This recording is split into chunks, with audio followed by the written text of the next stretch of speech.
నేటి నుంచి ఆరోగ్యశ్రీ సేవలు బంద్. ఆరోగ్యశ్రీ అంటే అత్యవసర సేవలు, చివరి శ్వాస ఉన్నప్పుడు బతకాల్సిన సేవలు. చివరికి ఆక్సిజన్ కూడా తీసేస్తున్నాడు, ముక్కు కాడ ఆక్సిజన్ కూడా తీసేస్తున్నారు.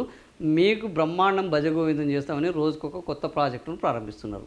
ఎవడన్నా రేవంత్ రెడ్డి పాలనలో మేము రాజశేఖర రెడ్డిని మొదలు పెడతామని ఈయన రాజశేఖర రెడ్డి పేరు చెప్పి రాజశేఖర రెడ్డికి తుట్టి పెట్టుతున్నాడు, ఉచిత విద్యుత్కు ఆరోగ్యశ్రీకి.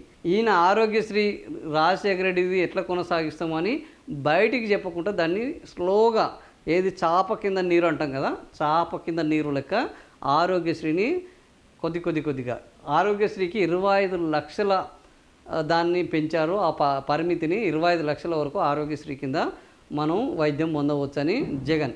5 లక్షలు ఉన్నది క్రమక్రమంగా 25 లక్షలు పెరిగింది.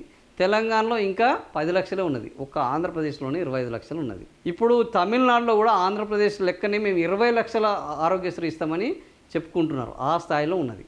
కానీ ఈరోజు ఆరోగ్యశ్రీ పరిస్థితి ఏంది ఆంధ్రప్రదేశ్లో అంటే, రాష్ట్ర వ్యాప్తంగా వాళ్ళు సమ్మెలోకి, నెట్వర్క్ హాస్పిటల్స్ సమ్మెలోకి వెళ్తున్నారు. 3,000 కోట్ల బకాయిలు ఉన్నాయి. వీళ్ళు కూడా రోజు 500 కోట్ల రూపాయలు అప్పు చేస్తే తప్ప బతకలేని పరిస్థితి ఉన్నది, ఏది కూటమి ప్రభుత్వం. సో 3,000 కోట్ల బకాయిలు ఉన్నాయి, ఆరోగ్యశ్రీకి ఇవ్వరు.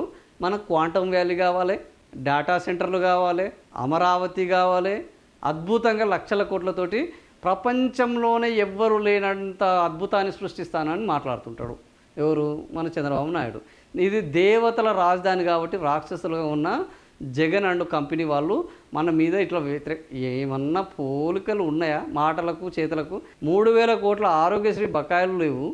వాళ్ళ హాస్పిటల్లో పాలైతే, అనారోగ్యం పాలైతే హాస్పిటల్లో చికిత్స లేదు, చివరి శ్వాస మీద ఉన్నవాడికి ఆక్సిజన్ లేదు.